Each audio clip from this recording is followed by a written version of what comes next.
In the shimmering land of Egypt, the kings were not just rulers, they were gods made flesh.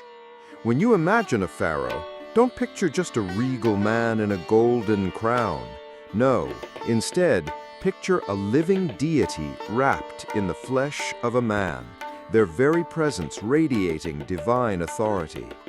It was as if the gods themselves had decided to walk among humans, cloaked in royal linen, speaking in a voice that echoed with centuries of divine wisdom. In ancient Egypt, death was not something to fear. Instead, it was a sacred passage, one that required great care and precise ritual to ensure that the deceased would be reborn into a world of divine peace. This world, after all, was governed by gods, and the kings who ruled Egypt were more than just mortal men. They were gods in the flesh, and so their bodies had to be preserved with the same divine precision, lest they failed to rise again. Mummification was not a simple process, nor a hurried affair. It was a slow, deliberate art that involved several days or even weeks of careful attention, as if the very act of preserving the body was part of the king's journey into the afterlife. To the ancient Egyptians, the body was more than just a shell. It was a vessel for the soul. The physical body, though lifeless, was seen as a link between this world and the next, a vessel that needed to be preserved perfectly to ensure the soul's safe passage. You can almost hear the soft clinking of precious metals as the king approaches. His feet, encased in sandals worn by pharaohs long past, leave no mark on the desert floor. And there, in his hands, the symbols of ultimate power, the crown and scepter, shine in the firelight. But these aren't just ornamental items. No. These pieces of regalia are living, breathing manifestations of the divine in human form. Pharaohs didn't just wear them, they became them. But then there's the red crown of Lower Egypt, a crown that curves with the shape of the papyrus plant, the symbol of the fertile land where the Nile emptied into the sea. This crown was just as sacred, but different, representing the northern part of Egypt. It was lower geographically, yes, but in power, it was no less than the other. When Pharaoh wore the red crown, he became not just the god of the heavens, but the ruler of the earthly domain, the one who controlled the fertile lands. And what's this? A mystery wrapped in gold thread. The double crown, formed when both the red and white crowns were fused together. This wasn't just a piece of jewelry.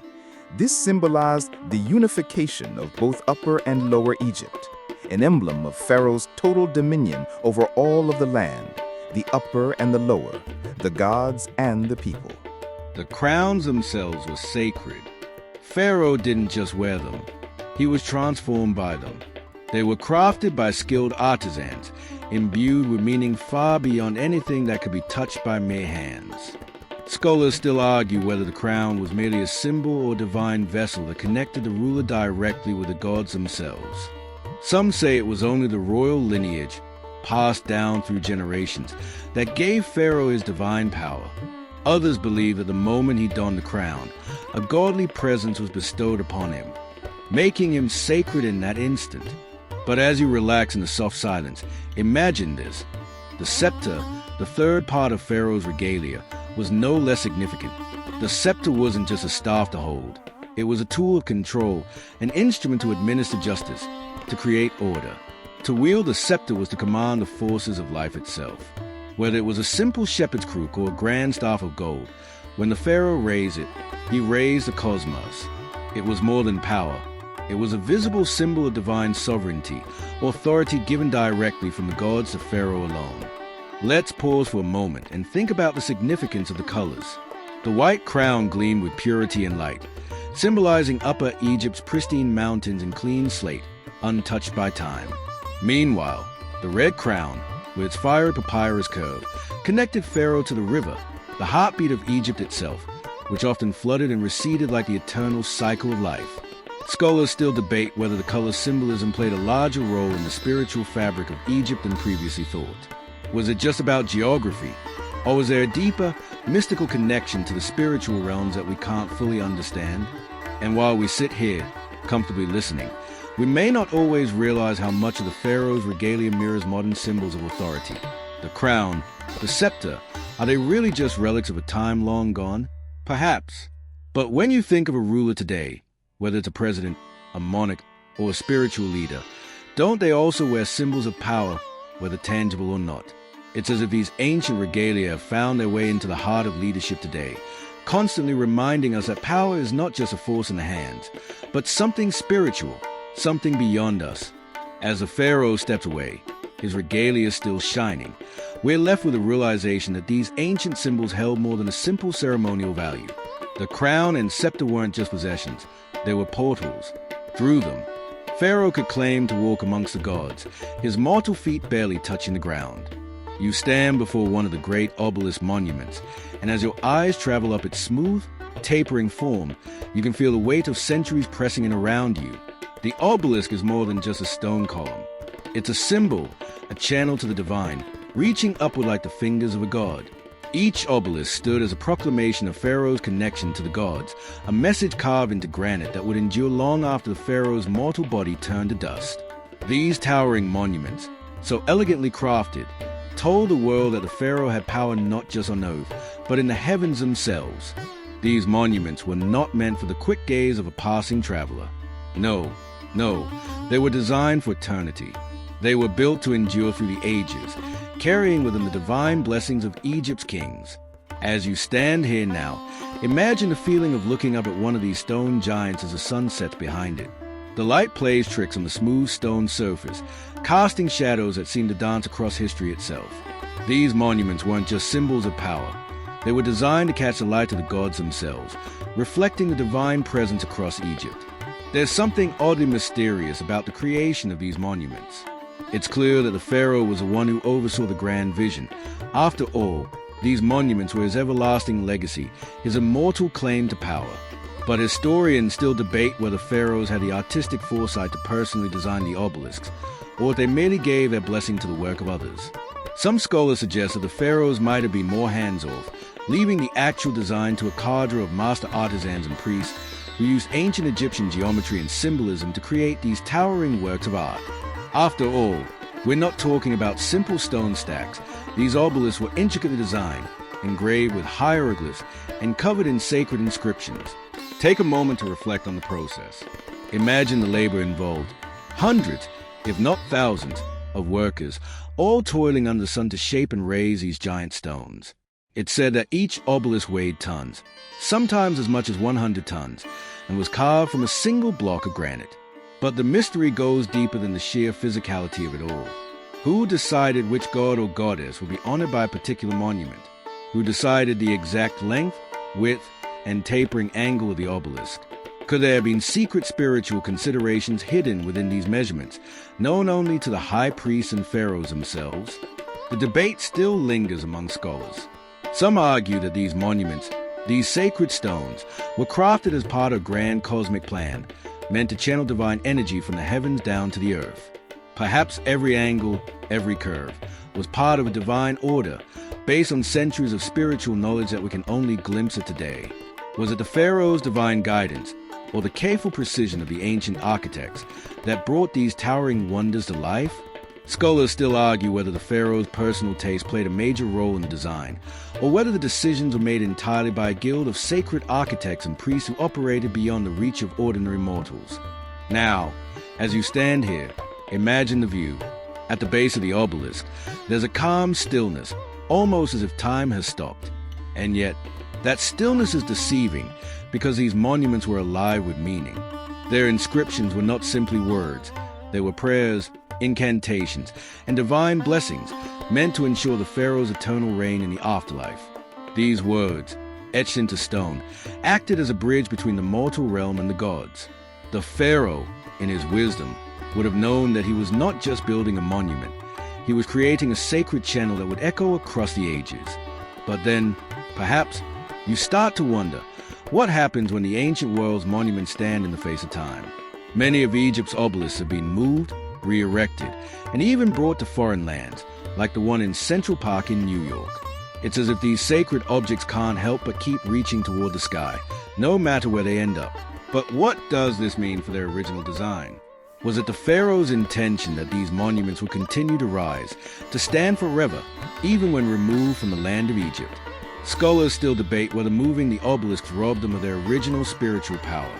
Did the obelisks lose their cosmic connection when transported to foreign lands, or did their divine energy simply travel with them? As you breathe in the soft desert air and let the shadows of the obelisk stretch long across the sand, you realize that these towering monuments are more than just relics of the past. They are symbols of divine authority, of cosmic power, of immortality.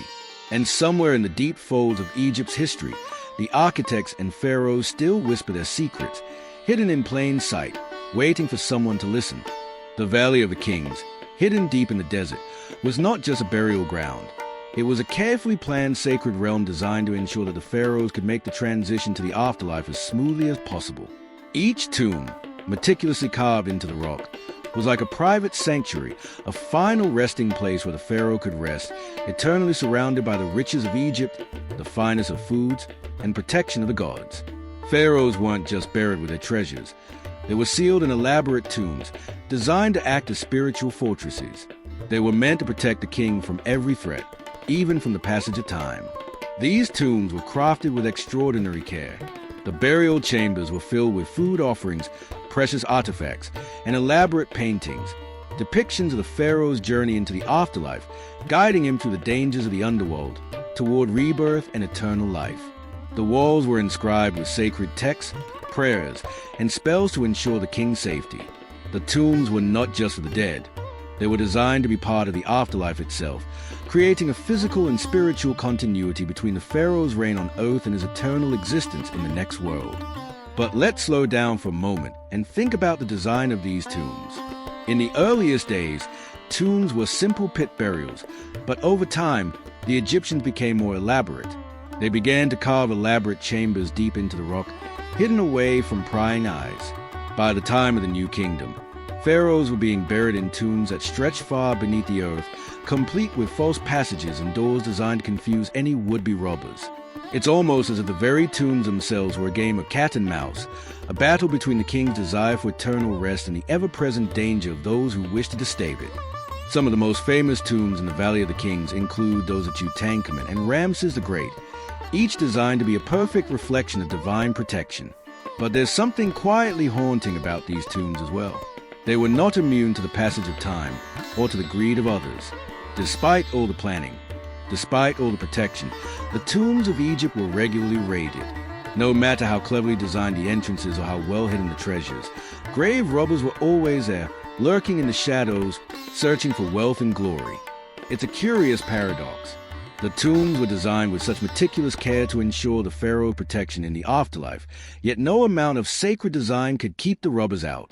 Some scholars suggest that the very wealth placed in the tombs may have invited such greed, that these lavish burial goods, the golden chariots, the jewelry, the food, and the endless array of treasures were too tempting for the human spirit to resist. Other scholars argue that the grave robbing was a much older tradition, an act almost as ancient as the tombs themselves, as if humanity could not help but plunder these sacred places for reasons unknown.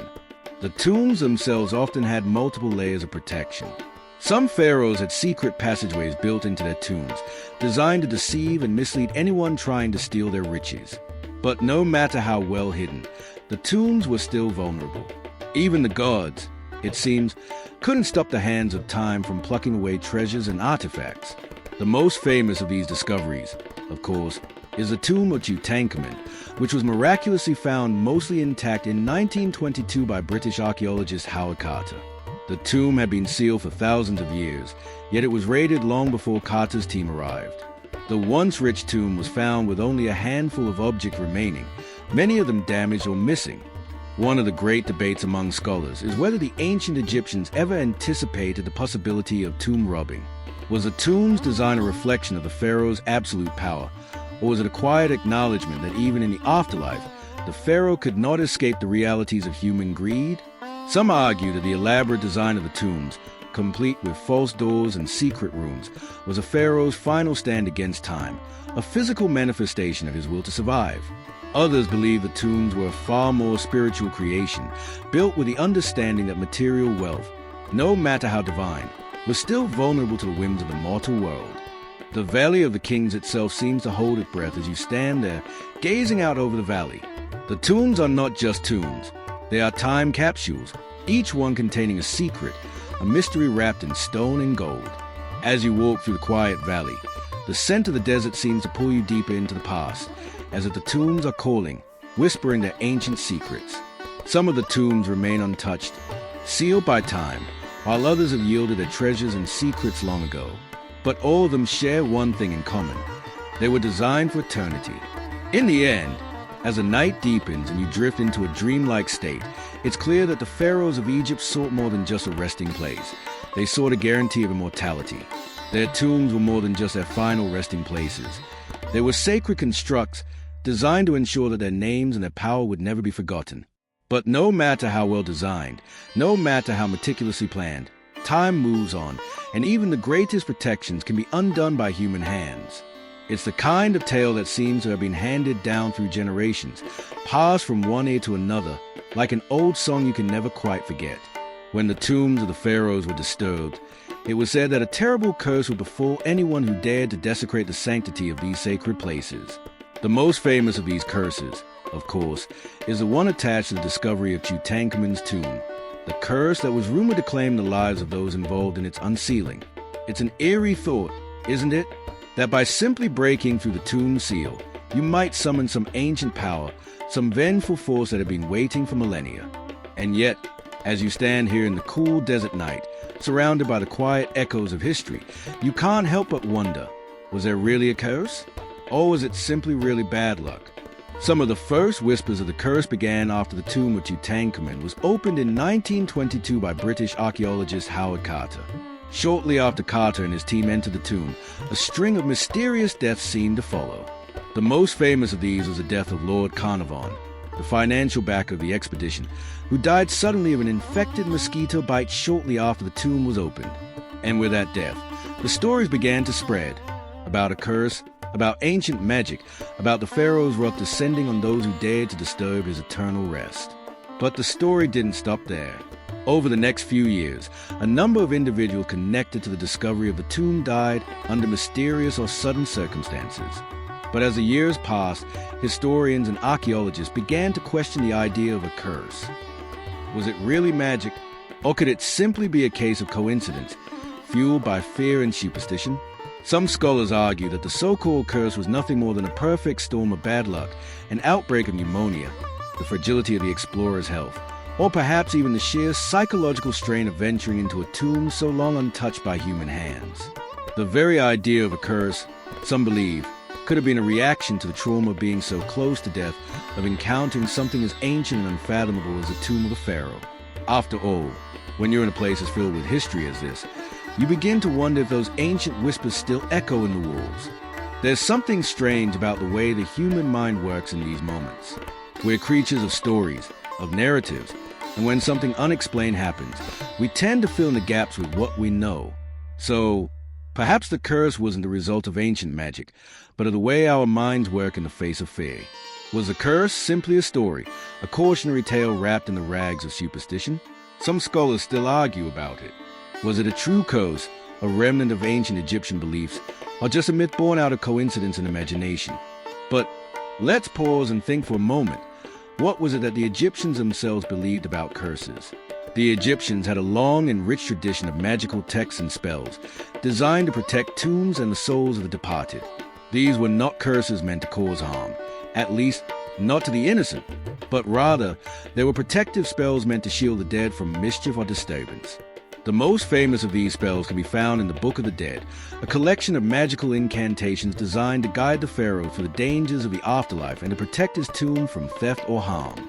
Could it be that these protective spells, which were meant to safeguard the tombs, eventually transformed, in the popular imagination, into something more sinister?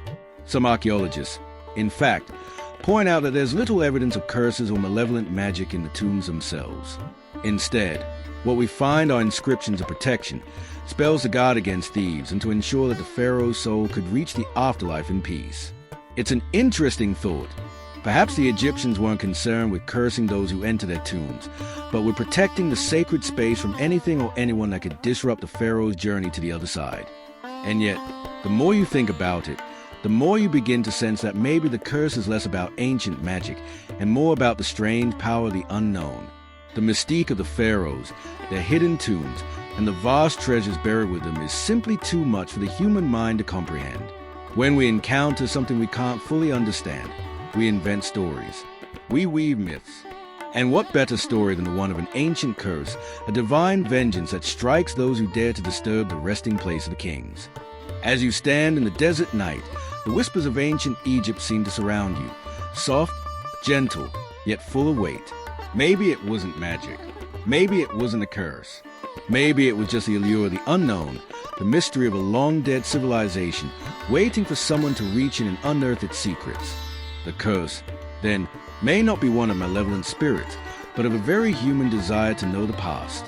It's a desire that can be so overwhelming, so all-consuming, that it leads us into uncharted waters, into places we weren't meant to go. The truth, as it often is with such mysteries, may be somewhere in between. The Egyptians might have believed in curses, yes, but they also believed in protection. And maybe, just maybe, the curse isn't in the tombs themselves, but in the very act of opening them, of venturing into a world that was never meant to be disturbed. And as the night stretches on, you can feel the weight of that thought settle in like a shadow across the sand. Nefertiti. The name alone is enough to make you pause, isn't it?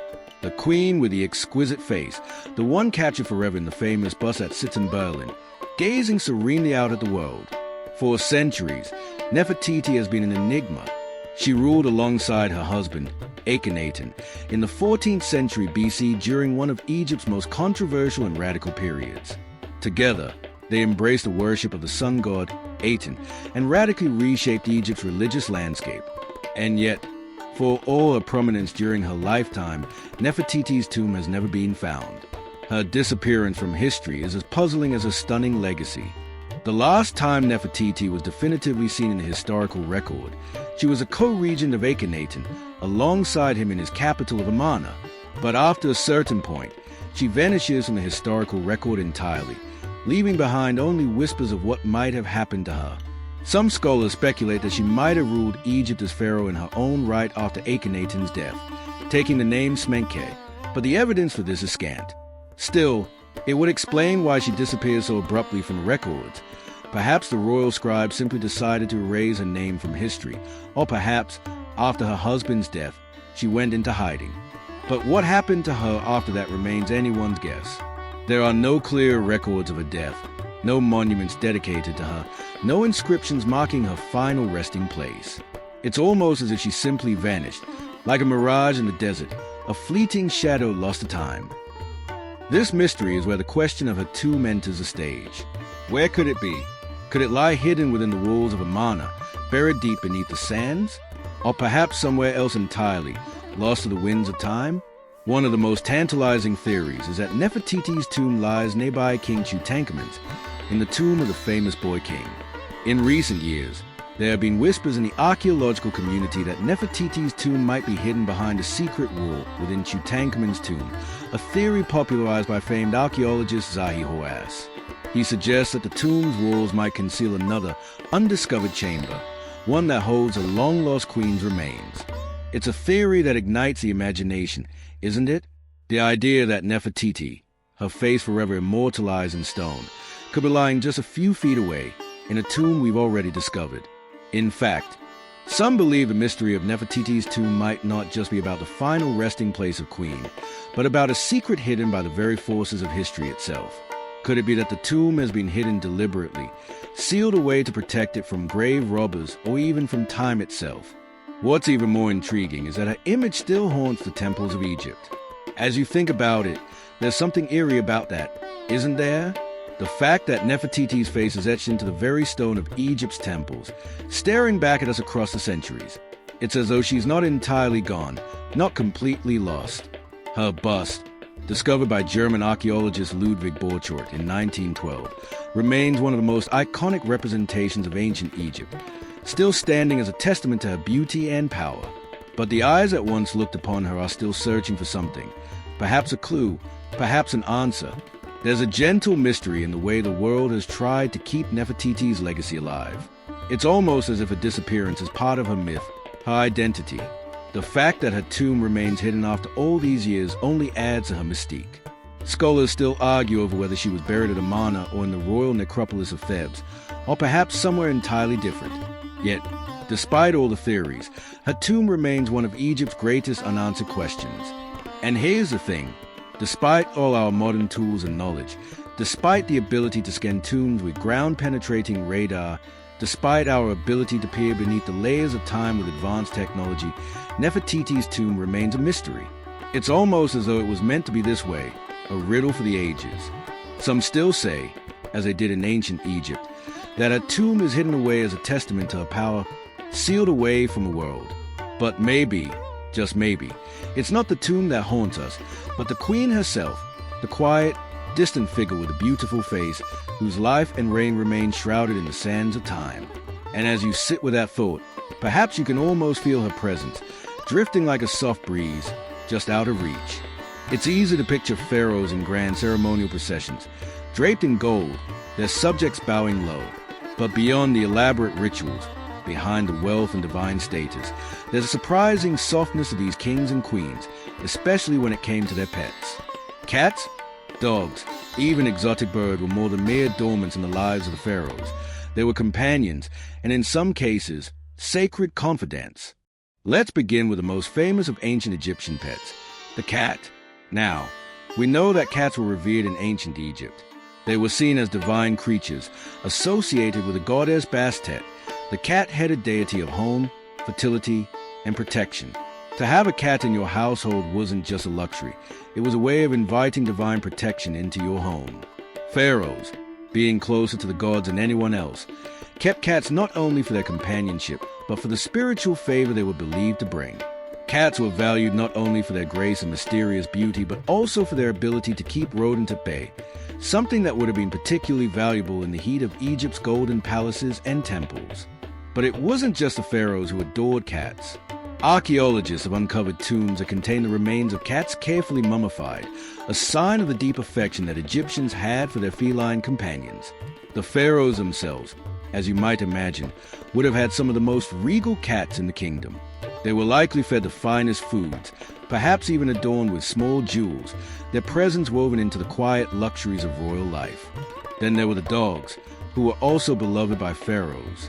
While cats had their spiritual associations, dogs were often seen as loyal and protective companions.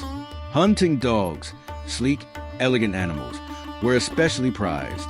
They were used to hunt game in the Nile Delta, but more than that, they were kept for companionship and sometimes even as status symbols.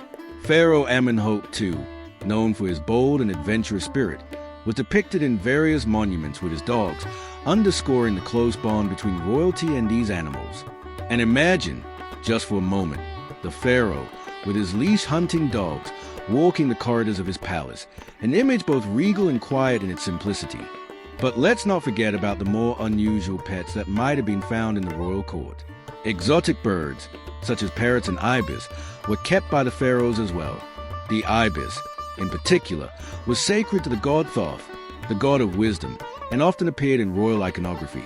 Birds, with their vibrant feathers and gentle songs, were a welcome addition to the pharaoh's court, filling the air with soft sounds that seemed to soften the heavy atmosphere of power and politics. Birds, with their beauty and wildness, added a touch of the mysterious and otherworldly to the royal chambers, an element of natural grace amid the opulence. And speaking of the more unusual pets, there are records that hint at pharaohs keeping even monkeys, small primate that would have been a delightful addition to the royal menageries. These monkeys, likely playful and mischievous, might have been a source of joy and laughter within the palace walls.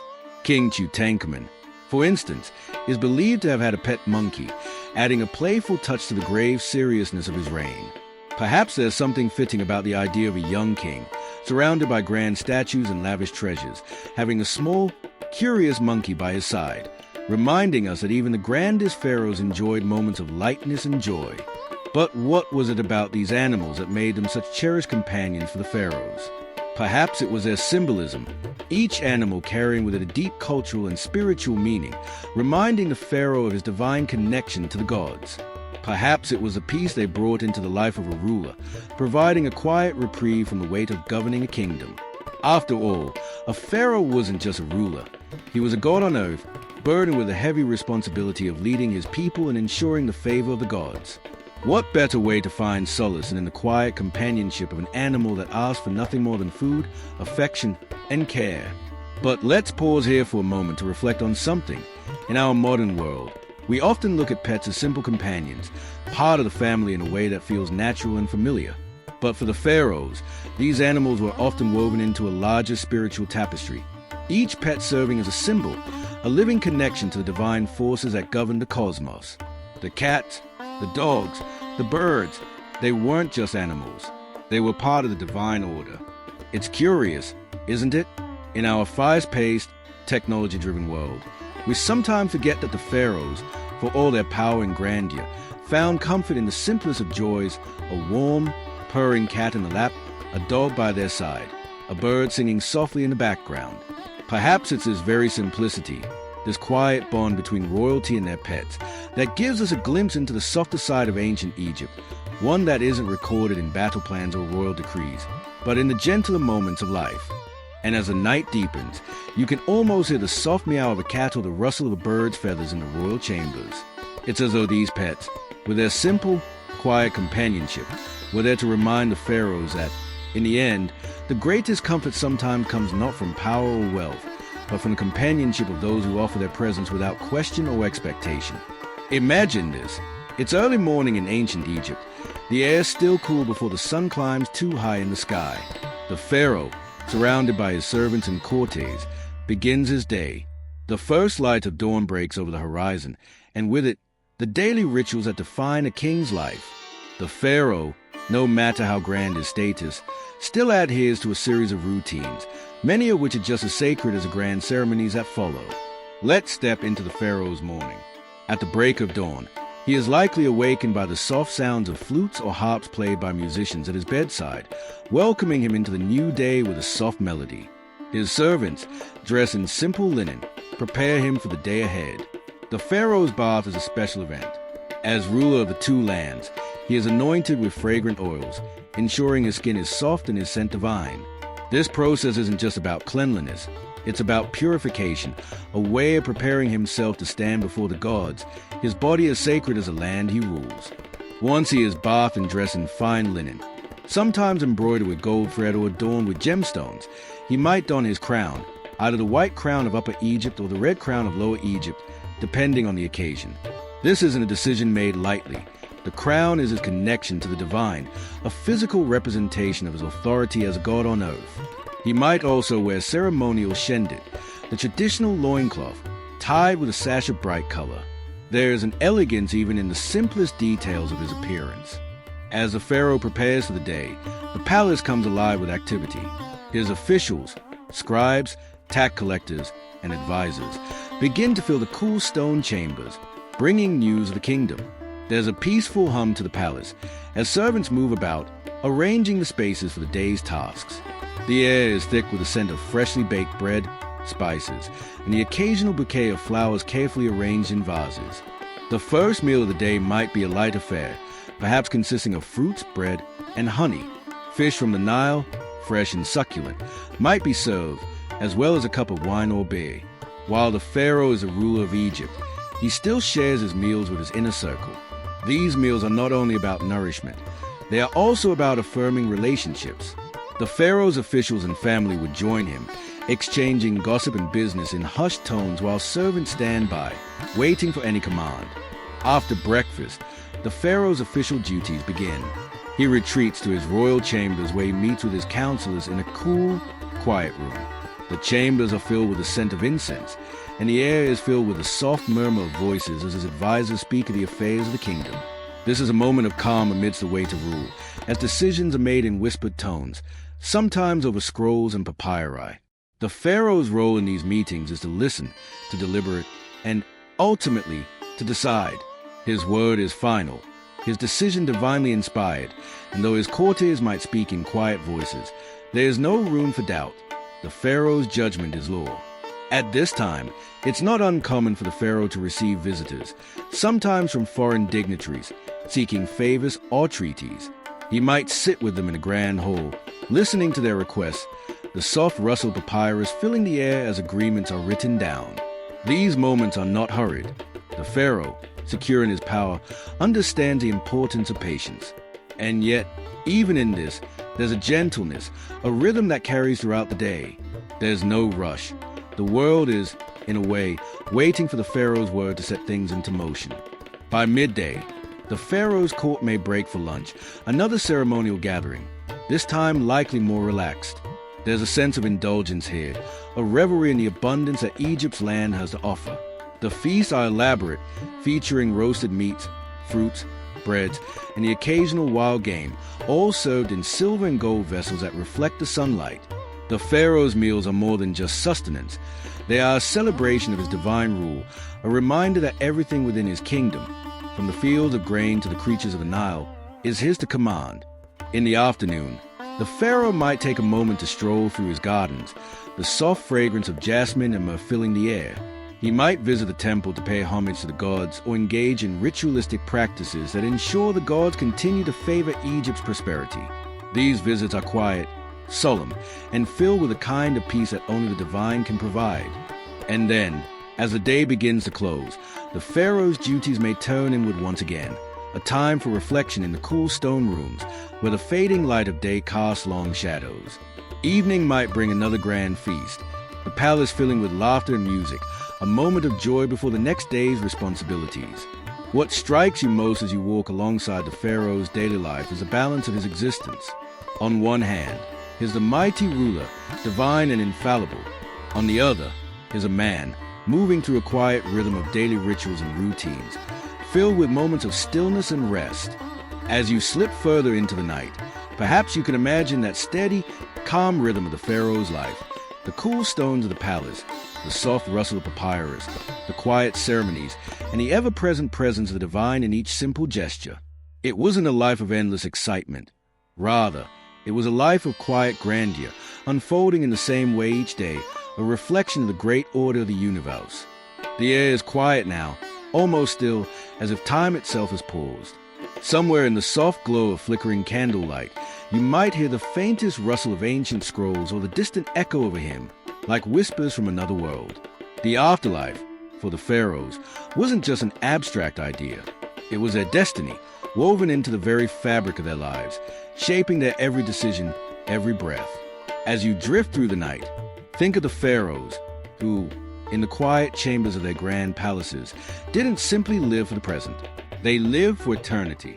Before we begin this gentle journey through the world of the Pharaoh's eternal afterlife, take a moment to like the video and subscribe, but only if these ancient stories truly resonate with you. And feel free to share where you are right now, so we can drift together, far back in time, to an Egypt where eternity wasn't just an idea, it was a plan. In the warmth of Egypt's ancient sands, where the Nile's waters shimmer like a thread of silver and the sun casts its golden glow over everything, the Pharaohs lived with one certainty in mind: death. But not death in the way we often think of it. For the Pharaohs, death was a gateway, a necessary passage to something much more grand. It was a transition into an afterlife that would be just as regal, just as divine, and, importantly, eternal. For the Pharaohs, mummification wasn't simply a means of preserving the body. It was a sacred ritual, one that ensured that the Pharaoh would live on forever. When a Pharaoh died, his body would be carefully embalmed, wrapped in fine linen, and placed within a stone tomb, which would become his eternal resting place. But the tomb itself wasn't just a physical space. It was a ritualized microcosm of the world he had ruled. The walls of his tomb will be adorned with paintings and inscriptions that chronicled his reign, his deeds, and, most importantly, his divine connection to the gods. The Pharaoh wasn't just a king in life, he was a king in death. His tomb, often located in the Valley of the Kings, will be filled with treasures: gold, statues, jewelry, food for the afterlife, and sacred texts like the Book of the Dead, a guide to navigating the dangers of the underworld. But these were not just material gifts. They were symbols, representations of the pharaoh's continued sovereignty over the land of the living, even as his physical body lay still. And let's not forget about the mummy itself. A pharaoh's mummification wasn't a mere preservation of flesh. It was a divine process that ensured his body would endure for all eternity. His organs would be carefully removed, preserved in jars, while his heart, the seat of his soul, was often left in place. Every detail was meant to protect the body and spirit from the ravages of time. The pharaoh's body would be carefully wrapped in bandages coated with resins to protect it, and sometimes even painted with symbols of the gods to ward off evil spirits. But here's the thing. The pharaoh's mummified body was meant to stay perfectly still, to halt time in its tracks. For the Egyptians, time was cyclical, like the flowing of the Nile or the eternal rise and fall of the sun. But in the tomb, where the pharaoh's body lay wrapped in its sacred linen, time stopped. There was no rush, no need to hurry. The pharaoh could rest in his eternal tomb, surrounded by his treasures, as time simply flowed around him, ever waiting. And this stillness was sacred, an everlasting peace. Inside these tombs, the pharaohs didn't just rest. They existed in a state of eternal being, untouched by the passing years. The afterlife wasn't some distant fantasy. It was part of the same divine order that governed life on earth. The pharaoh's soul would journey to the Duat, the Egyptian underworld, to face the judgment of Osiris, the god of the dead. If his heart was found to be pure, he would be granted a place among the gods, to live forever in paradise, continuing his divine rule over the land of Egypt. If not, well, the consequences were far less kind. But that, as they say, is another story. And what about those who were left behind? The pharaoh's family and advisors might visit the tomb to offer prayers, but ultimately, the pharaoh's journey into the afterlife was his alone. The living world, with its bustling markets and ever-shifting politics, would carry on. But the pharaoh, he would remain, forever still, the gods watching over him, his body and soul preserved in the timeless embrace of eternity. As you lie in the quiet darkness, you can almost feel the weight of that stillness, the pharaoh's eternal rest. It's peaceful, isn't it? A kind of calm that echoes through the centuries, where time becomes irrelevant, where death is not the end, but the beginning of something even more grand, a life that stretches out, without end, into forever. The pharaohs lived for more than just their fleeting days on earth. They lived for eternity, and as you drift deeper into the night, you might feel the stillness of their world, the gentle weight of time standing still, where the river of life and death flows endlessly, and the pharaoh reigned forever.